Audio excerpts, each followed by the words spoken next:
অন্তর্বর্তীকালীন সরকার গঠনের পর রাজনৈতিক দলগুলোর সঙ্গে বসা শুরু করছেন প্রধান উপদেষ্টা ডক্টর মোহাম্মদ ইউনূস। এরই অংশ হিসেবে সোমবার বিকাল ৫টায় তার সরকারি বাসভবন ও কার্যালয় যমুনায় জামাত নেতাদের সঙ্গে বৈঠক করেন। এদিন বিকাল ৪টায় বিএনপির সঙ্গে বৈঠক করেন প্রধান উপদেষ্টা। বৈঠক শেষে জামাত আমির ডক্টর শফিকুর রহমান বলেন, নির্বাচন নিয়ে কোনো কথা হয়নি, দেশের নানা বিষয় নিয়ে কথা হয়েছে। ভিন্ন ধর্মাবলম্বীদের উপর যে হামলা হয়েছে তা ধর্মীয় নাকি রাজনৈতিক কারণে হয়েছে সেটি খতিয়ে দেখতে হবে।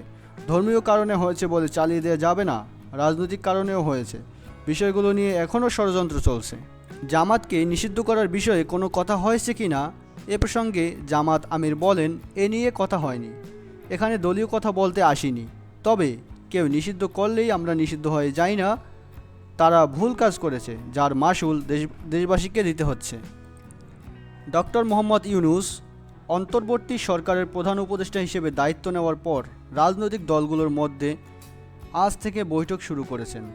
শুরুতেই বিএনপির সঙ্গে বসেছেন, এরপর জামাতের সঙ্গে কথা বলেছেন প্রধান উপদেষ্টা। সন্ধ্যা ৬টায় যৌথভাবে এবি পার্টি, ইসলামী আন্দোলন ও গণ অধিকার পরিষদের দুই অংশের সঙ্গেও বসে কথা বলবেন ডক্টর ইউনূস।